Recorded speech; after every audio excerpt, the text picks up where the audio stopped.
In today's video, I'm going to teach you how to get the previous row value in Power BI, a handy technique that can enhance your reports and dashboards significantly by helping you perform calculations that rely on past data.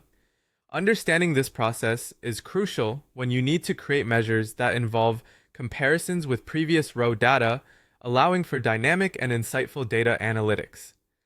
To start, go ahead and open Power BI. If you're not familiar with it, Power BI is a powerful data visualization tool by Microsoft that's widely used for turning raw data into meaningful insights. You can open it by selecting it from your program list, and if you haven't already, make sure your data model is loaded, as this is essential for creating any measures. Once you have Power BI up and running and your data is in place, go to the Data Modeling tab. This is where all the magic happens, because it allows you to create and manage relationships between your data, craft complex models, and define custom calculations. Now you're going to create a new measure. Measures are DAX formulas you write in Power BI to calculate values across your data model, and they help in dynamically analyzing your data as you interact with your reports.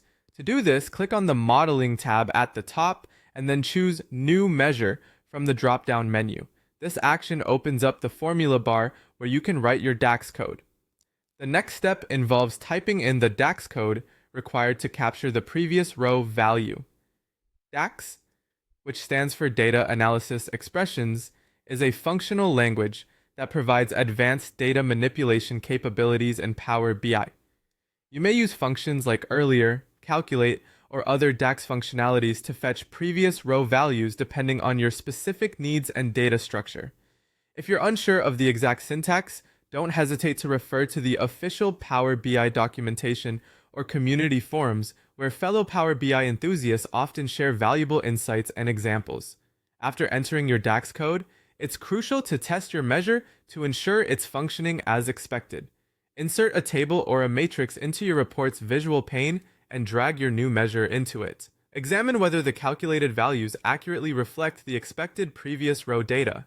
If the outcomes are not aligning with your expectations, you may need to revisit and adjust your DAX code. Often, checking for filter context issues or ensuring your row ordering in the table aligns as intended can resolve inconsistencies. And that's how you can efficiently capture and utilize previous row values in Power BI.